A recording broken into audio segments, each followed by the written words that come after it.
What's up? Welcome into a Sunday Fun Day edition of your daily Buckeye Blitz for Sunday, August 21st, 2022. I am your host, Joe from the Buckeye Cast. As always, my hat look crooked? Is it just me? Anyway, welcome in.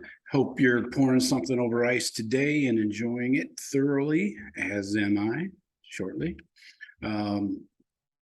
Today's topic I want to get into in our 5-minute time together. I want to talk about CJ Stroud and this nonstop debate I hear everywhere, especially in Buckeye land, about him needing to run the ball more. And this, I don't know, I think sometimes I hear it from a lot of podcasts lately that it's a sign of weakness if he doesn't run the ball more, or it shows you that you're tough if a quarterback scrambles for 5 yards, gets lit up by a freaking safety. That's tough. I completely disagree with this entire notion that CJ needs to run more. Don't run at all. That's not what's required in this offense. He is a distributor. Get the ball to the playmakers, the guys that get paid, not really, well, they get paid. Let's just be real. They get paid to run the ball and make plays with the ball in their hands. His job is to get the ball to them, not to go and be a Tim Tebow, all right? This is not the Urban Meyer offense, okay? People got to get that shit out of their heads. I think CJ Stroud's not built like a fullback, like a Tebow or a JT Barrett, he is a distributor. He's got the arm. He's got the smarts. He's got the wherewithal. If he needs to scramble for an easy 5 and get down without getting injured, that's fine. But we do not need to risk. What's the alternative? CJ gets hurt, then what? We have an unproven backup. And if it's a long-term injury, then what? Probably kiss the season goodbye, right? It's fucking stupid.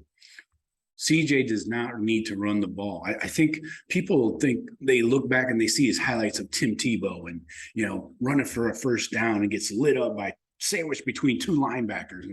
And that's toughness. No, getting up with blood all over your fucking face mask and shit. That's not tough, man. That's stupid. What if he would have went down and they didn't have a backup? His freshman year, he was behind Chris Leak. After that, they didn't have a viable backup at Florida. CJ goes down, Kyle McCord goes in. The playbook is not going to be the same. The offense is not going to be the same. It's no slight against Kyle McCord. This is only his second year in the freaking program. He did start the Akron game, but it's freaking Akron. He gets tougher reps against this defense in practice. Come on, let's be smart. All right. Do we need to go that far back? I don't think we do, to remind you of what it's like when your starting quarterback goes down.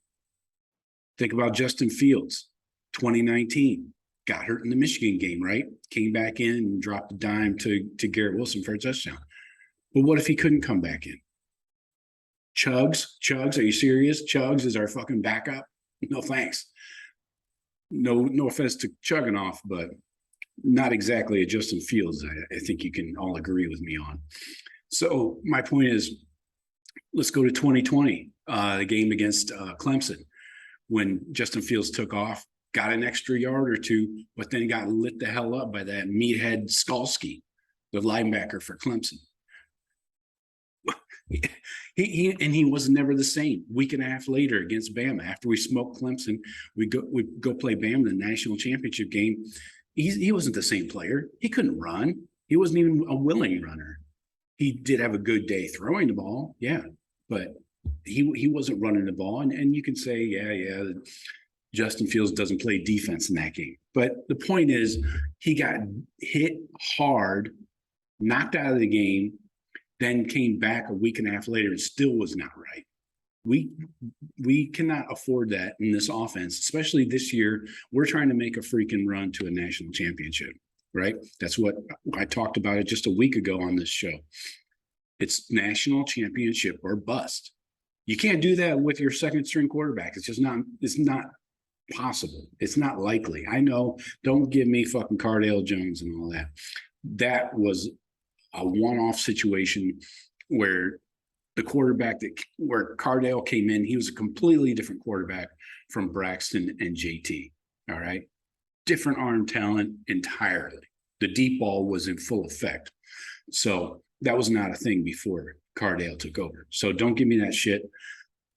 This is CJ is head and shoulders above Kyle McCord. And if CJ goes down because he's picking up a easy 5 yards and somebody rolls up on him and he tears his ACL or something, it's not freaking worth it. You got to choose your battles. I mean, be smart, you know? So I just wanted to finish with a couple of quotes from CJ this past week where they met with the media. Happy to hear that he feels like he's managing the game better and it's slowing down for him. He takes what the defense gives him and then keeps leading on, you know, and he's getting the right reads together. And he says he feels the best he's ever felt in his life. He's hitting personal records, PRs in squat, bench, and his running mileage timing with the little chip that they wear. So he's got a personal record there. And he said, this is the fastest I've been since I've been alive. Kind of funny way to look at it, but yeah. He says the defense is making him stronger. It's getting easier for him. It was tougher in spring, which makes sense, you know, but the longer that he's had to work against that defense, the more comfortable he's gotten. So he talks about his physical growth again, and he feels like the Buckeyes don't have anything to prove to anybody. He said, kudos to those teams that beat us fair and square, but I feel like we beat ourselves at the same time. I can echo those sentiments. See my podcast from Thursday where I talked about offensive penalties. Check that out. So, yeah, all in all, good interviews. Kyle McCord says he feels much more settled in and has more clarity on his position because last year at this time, you know, they were still sorting out who the starting quarterback was going to be, you know, for the 2021 season. So, and remember, Jack Miller was in the room too. So all in all, feel good about the quarterbacks. Everybody's position is pretty well solidified and settled in, barring injury. Like I said, we should be good to go. But that's all I got for you today. Hope you have a great weekend. Oh, tonight, this is Sunday, so we are recording a full show tonight with Jeff and Sean, the full podcast. We will be breaking down the offense too deep. So we'll get Jeff and Sean's feedback. I'll tell them where they're wrong and why on their opinions. And we'll have a good show. That'll be out Monday morning-ish by noon at the hopefully at the latest. So as always, please, if you're watching the video, like, subscribe, share it with somebody. I greatly appreciate it. And you can always hit me up, leave a comment, or hit me up on social media. Check it out. And I'll always hit you back. I follow everybody that follows me. So take care. Have a good Sunday, fun day, and we'll talk to you tomorrow. Go Bucks.